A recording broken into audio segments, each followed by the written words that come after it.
Vamos a seguir con nuestra serie de predicaciones basada en el libro de Hechos.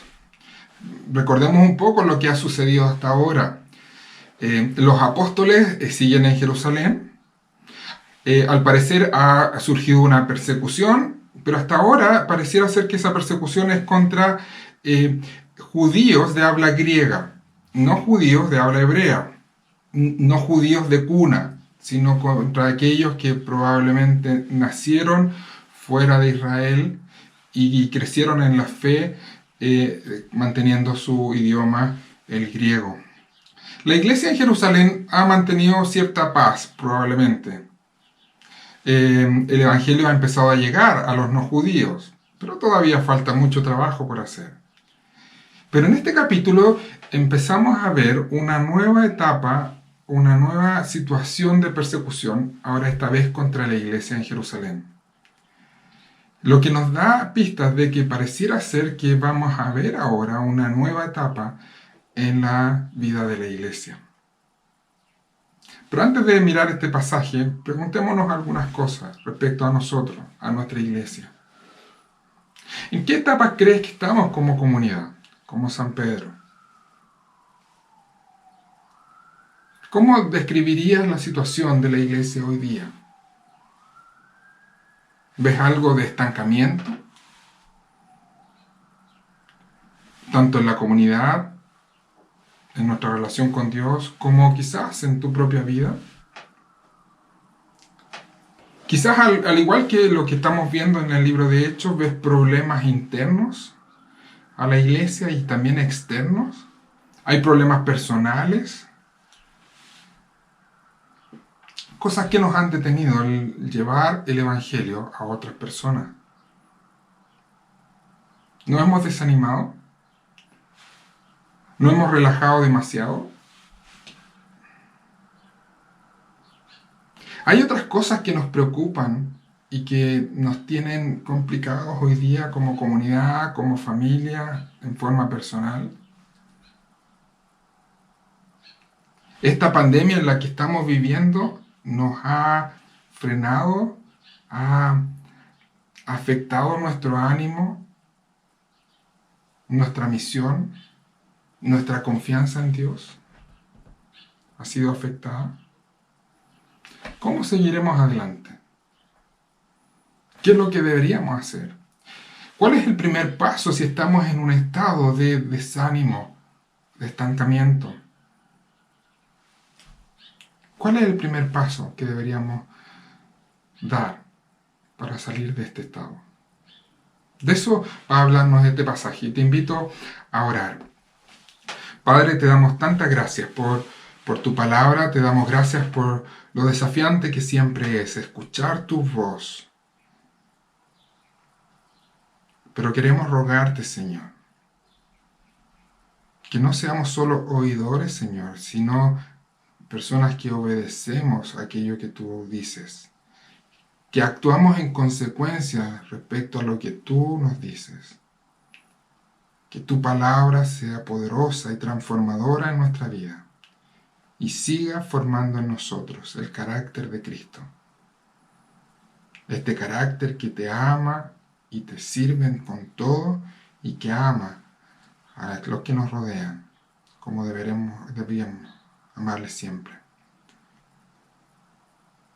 Háblanos hoy día, Señor, te lo pedimos.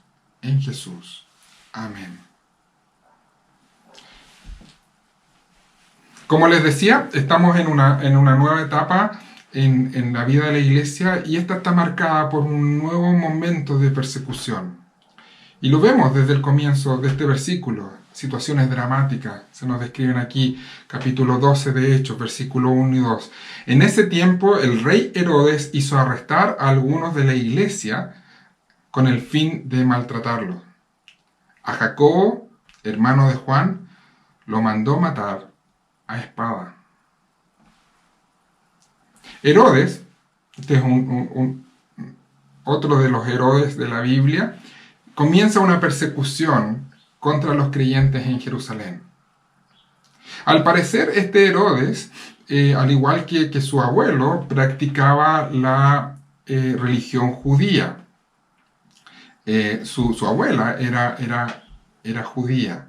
Y probablemente él se formó en esta creencia. No creo que haya sido muy fiel a esta creencia, pero por eso estaba ejerciendo autoridad sobre Israel. Probablemente por eso el emperador lo había puesto allí. Y estaba dirigiendo a este pueblo. Y decide arrestar y perseguir a la iglesia y arresta a Jacobo, apóstol, y lo manda a matar. Este es el primer apóstol que se describe que es muerto por su fe en el Evangelio. En el libro de Hechos ya habíamos visto la muerte de Esteban por su fe, pero no era apóstol Esteban. Este es el primer apóstol. Este apóstol, Jacobo, hermano de Juan, es aquel que, según escuchamos en la primera lectura, se acercó en algún momento a Jesús junto a su hermano Juan y le pide los mejores puestos cuando él establezca su reino. Y Jesús les advierte y les dice que beberán el trago amargo y serán bautizados con el mismo bautismo que él fue bautizado. Y se nos habla de que esto tenía que ver con el tipo de muerte que experimentaría. Él daría su vida por Cristo. La ley romana no condenaba a muerte a aquellos que tenían unas creencias distintas a las de Roma. Pero la ley judía condenaba a aquellos que se consideraba que estaban blasfemando contra Dios. Por eso es que Herodes probablemente le condena a muerte por la ley judía. Verso 3. Al ver que esto agradaba a los judíos, procedió a prender a Pedro. Esto sucedió durante la fiesta de los panes sin levadura. Después de arrestarlo, lo metió en la cárcel y lo puso bajo la vigilancia de 4 grupos de 4 soldados cada uno. Tenía la intención de hacerlo comparecer en juicio público después de la Pascua. La razón de esta persecución de Herodes contra la iglesia era para agradar a los judíos. Él quería quedar bien. Y como le fue muy bien con Jacobo, decide arrestar también a Pedro. Y tenía probablemente las mismas intenciones: someterlo a juicio y condenarlo a muerte, según la ley judía, por blasfemia, como había hecho con Jacobo. Pero el problema es que están en medio de una fiesta, los panes sin levadura, la fiesta de la Pascua, así que es necesario esperar para que esto ocurra. La presencia de Herodes nos habla y nos recuerda que habrá enemigos que se opondrán a la obra de Dios. De esto nos hablaba claramente Jesús en sus enseñanzas. Pero esto también nos habla de la fidelidad que la iglesia tiene y debe tener al Señor. Que la fidelidad al Señor va a tener un costo. Por eso es que Jesús advertía, cuando llamaba a personas a la fe y al arrepentimiento, les decía: calculen bien el costo. Todo aquel que quiere construir un edificio debe calcular el costo de esa construcción. ¿Estamos dispuestos a sufrir por el Evangelio? ¿Realmente estamos dispuestos a dejar nuestra zona de confort por la causa del mensaje de Cristo, por amor al Señor? La oposición y la persecución en este mundo es real para aquellos que quieren mantenerse fieles al Señor. Pero sigamos, ¿qué hacía la iglesia mientras esto estaba ocurriendo? El pasaje que Lucas nos presenta aquí dice que la iglesia oraba. En medio de la crisis, la iglesia oraba. ¿Cómo lo hacía? Dice: de manera constante y ferviente. Y es muy interesante porque Lucas nos deja entrever cuál fue la reacción de Dios frente a esta oración. Cómo Dios respondió, escuchó y respondió estas oraciones. Verso 5 en adelante. Mientras mantenían a Pedro en la cárcel, la iglesia oraba constante y fervientemente a Dios por él. La misma noche en que Herodes estaba a punto de sacar a Pedro para someterlo a juicio, éste dormía entre dos soldados, sujeto con cadenas. Unos guardias vigilaban la entrada de la cárcel. De repente apareció un ángel del Señor y una luz resplandeció en la celda. Despertó a Pedro con unas palmadas en el costado y le dijo: «Date prisa, levántate». Las cadenas cayeron de las manos de Pedro. Le dijo además el ángel: «Vístete, cálzate las sandalias». Así lo hizo, y el ángel añadió: «Échate la capa encima y sígueme». Pedro salió tras él, pero no sabía si realmente estaba sucediendo lo que el ángel hacía. Le parecía que se trataba de una visión. Pasaron por la primera y la segunda guardia y llegaron al portón de hierro que daba a la ciudad. El portón se abrió por sí solo y salieron. Caminaron unas cuadras y de repente el ángel lo dejó solo. Dios libera a Pedro a través de este ángel, lo libera de este grupo de soldados enorme que Herodes había puesto para custodiarlo. Debemos recordar, cuando leemos estos relatos, debemos recordar que no siempre la experiencia de todo cristiano será como en estos relatos. Pero que las promesas de Dios para el cristiano es que Él va a guiar, que Dios va a guiar y protegerá a cada uno. Guardará la fe de cada uno de sus hijos y no permitirá que experimentemos una prueba mayor de la que podamos resistir. Aunque no siempre seremos rescatados de nuestras pruebas a través de un ángel, siempre Dios cuidará de nosotros y de nuestra fe.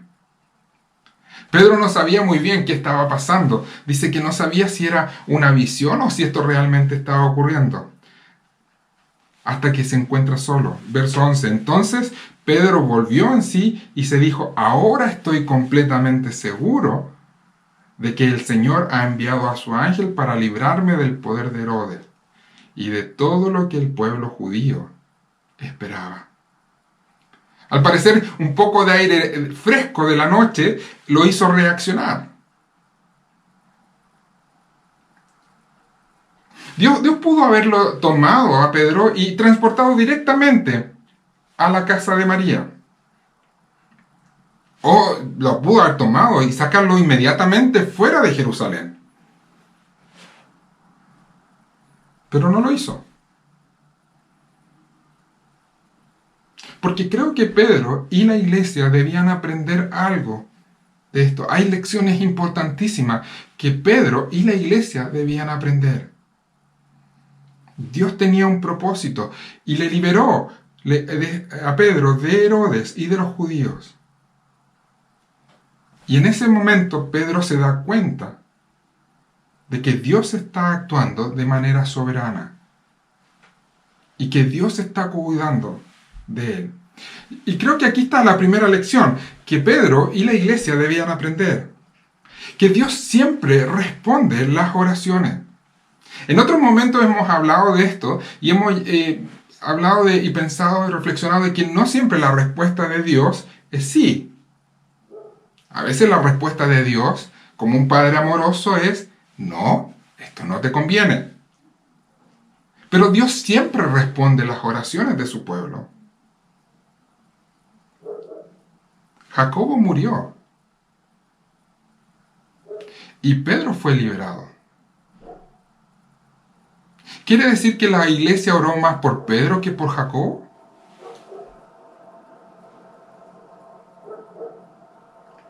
La iglesia y Pedro debían aprender que Dios opera de manera soberana, siempre cuidando de su pueblo, siempre cuidando de los suyos y siempre cuidando su gloria. La lección para Pedro y la iglesia, que también es la lección para nosotros: ¿estamos dispuestos a aceptar las respuestas de Dios en nuestra vida, en nuestra comunidad?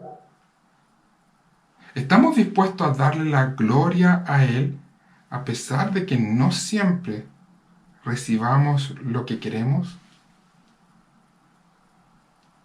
¿Estamos dispuestos a reconocer que Dios siempre cuida de nosotros, aunque este cuidado no siempre sea como nosotros quisiéramos que fuera, o la respuesta que nosotros esperaríamos que hubiera?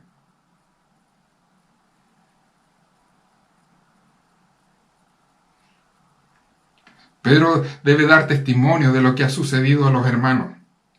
Debe hacerlo antes de salir de la ciudad. Al parecer, a esta altura ya tiene la decisión tomada de salir de la ciudad. Quizás Dios mismo le dijo que debía salir de la ciudad. Pero tiene que ir a la iglesia que está reunida, que está orando a puerta cerrada. Hay un grupo de hermanos orando por Pedro a puerta cerrada. Así que va a este lugar y golpea.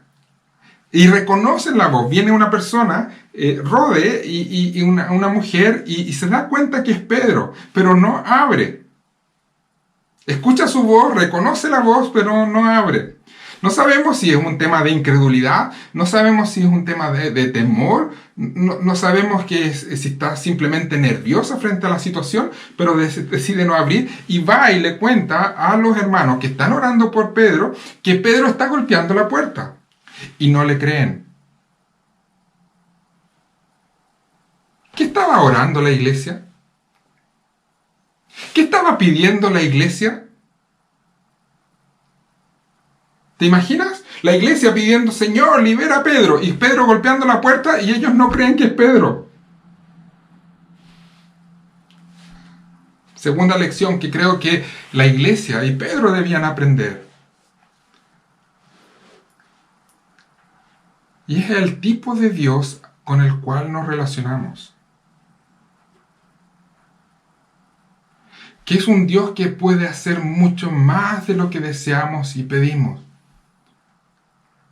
Que es un Dios tan poderoso, soberano y amoroso, que es capaz de hacer mucho más de lo que esperamos o soñamos.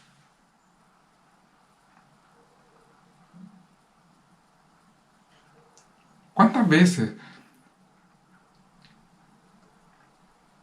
veces dudamos? Cuando oramos por alguien y decimos, no, jamás se volverá al Señor. Tiene un corazón muy duro.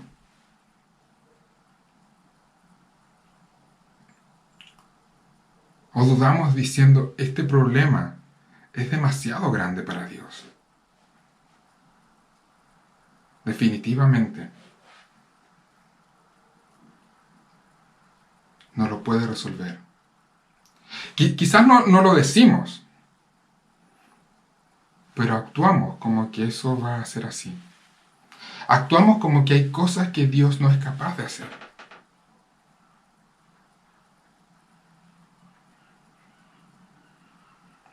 Las dificultades vendrán, la oposición existirá, pero en medio de las dificultades, lo primero que debemos hacer es caer de rodillas y orar. Debemos hacerlo confiando en que Dios obrará soberanamente, poderosamente, por amor, buscando nuestro bien y cuidando su gloria. Debo creer que Dios es más poderoso que la situación que estoy enfrentando. Que nuestro Dios es más poderoso que este virus que tiene vuelto loco al mundo.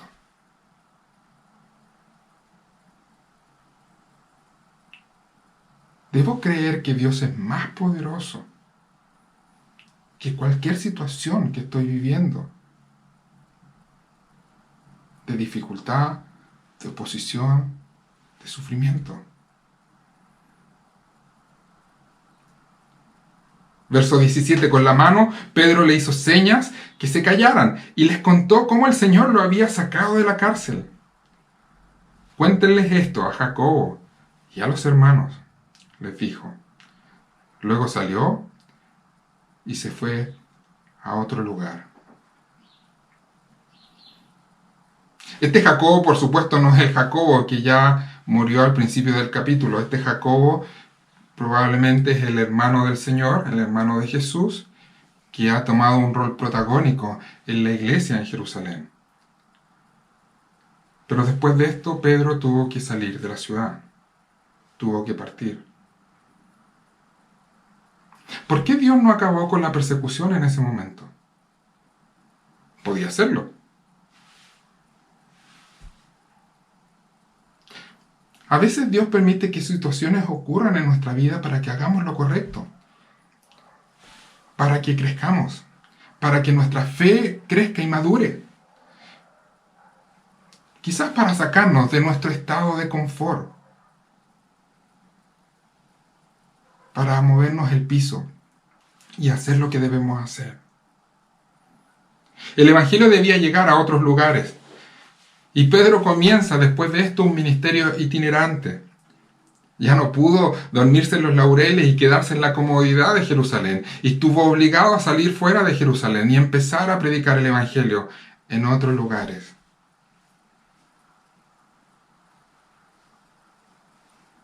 Pero el relato sigue.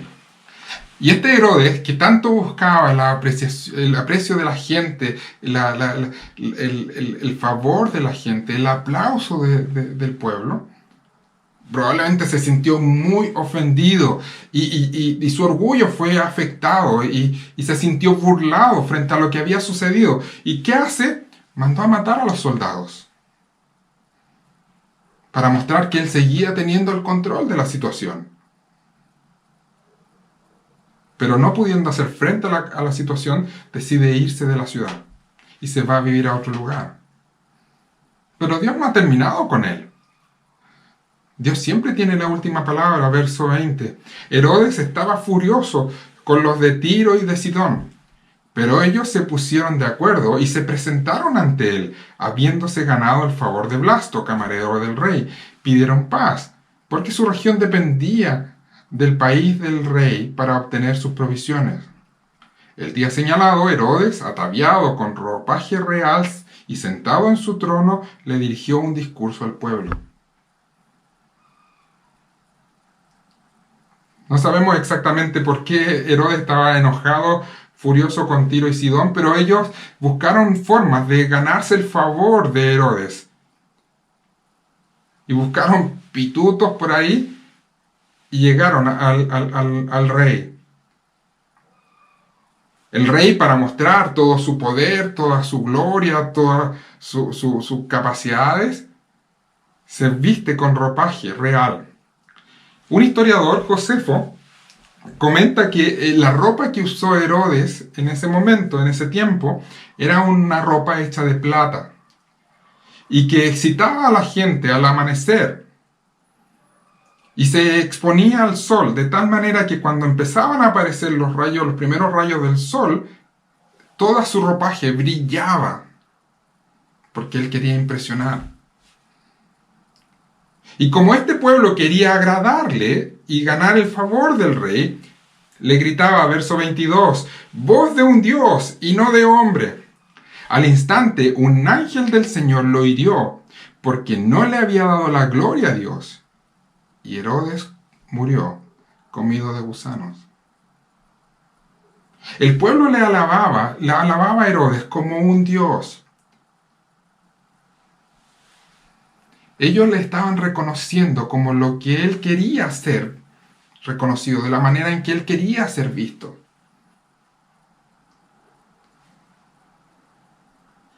Pero Dios le quita la vida. Porque para Dios no es trivial que alguien se meta con su pueblo y le robe su gloria. Los enemigos de Dios, de los enemigos del pueblo pueden ser poderosísimos, pero nadie puede contra nuestro Dios. Esta es la verdad que garantiza que los resultados de la obra de Dios van a llevarse a cabo en su pueblo, en sus hijos, en su iglesia. Podemos pensar o creer que está todo perdido. Podemos pensar que esto no tendrá éxito. Pero la última palabra siempre la tiene Dios. Verso 24. Pero la palabra de Dios seguía extendiéndose y difundiéndose. Dios no permitirá que su plan sea arruinado. En su soberanía es capaz de usar aún las situaciones difíciles, aún los problemas, aún la oposición, aún el pecado. Es capaz de usarlo Dios para llevar a cabo sus buenos propósitos y mostrar su gloria al mundo. Incluso es capaz de usar un pueblo débil y pequeño para hacer su obra.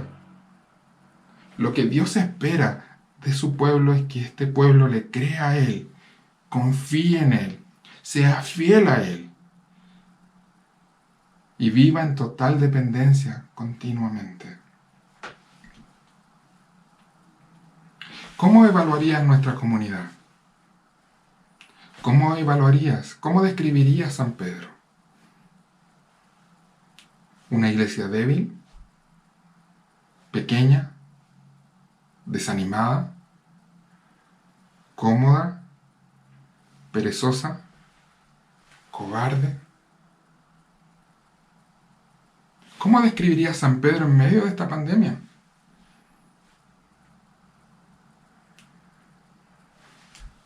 ¿Cómo describirías nuestra vida? Cuando a lo más podemos apelar a vernos a través de una pantalla. ¿Sientes que no tendremos éxito? ¿Piensas que no vamos hacia ninguna parte? ¿Que todo se frenó? ¿Que quizás estamos avanzando demasiado lento? Los enemigos del pueblo son reales y son más poderosos que nosotros. Nuestro pecado, la incredulidad, la infidelidad, Satanás, buscando apartar nuestra mirada de Dios.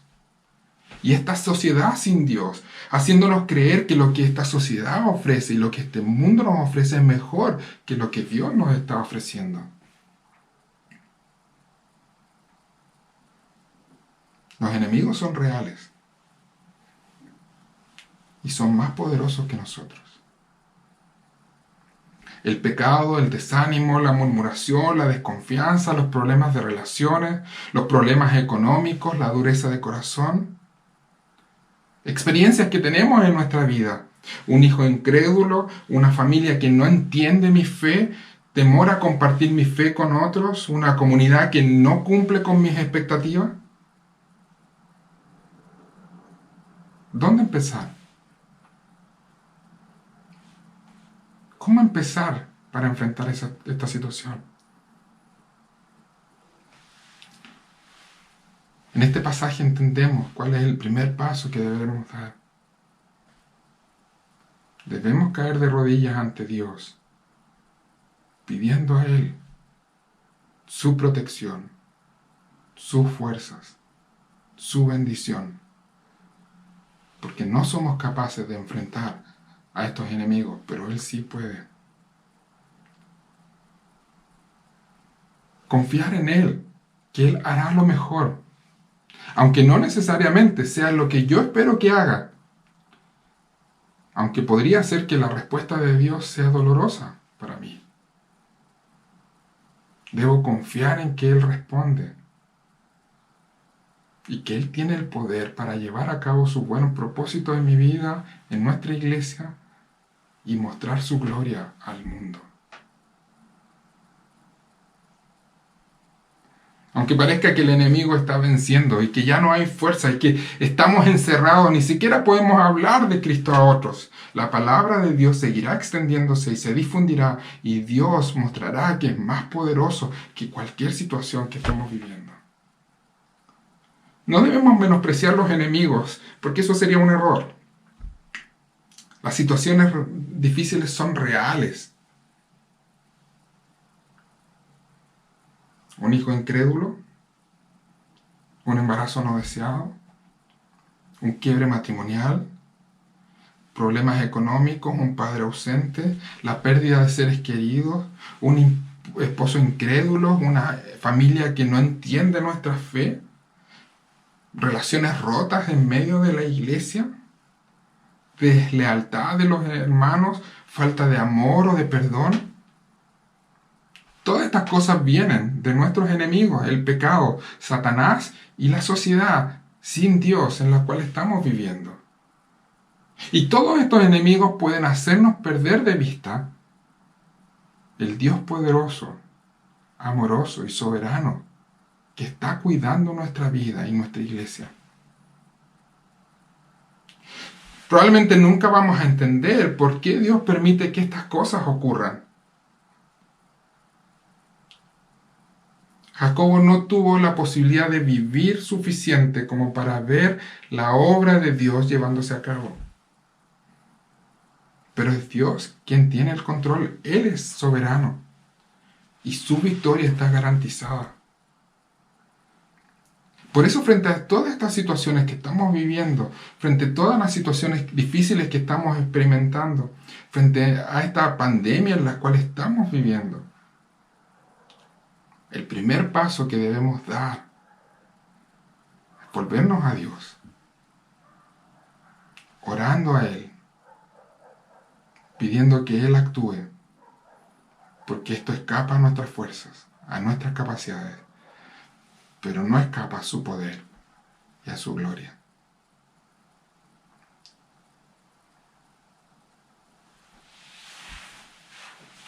Te invito a orar.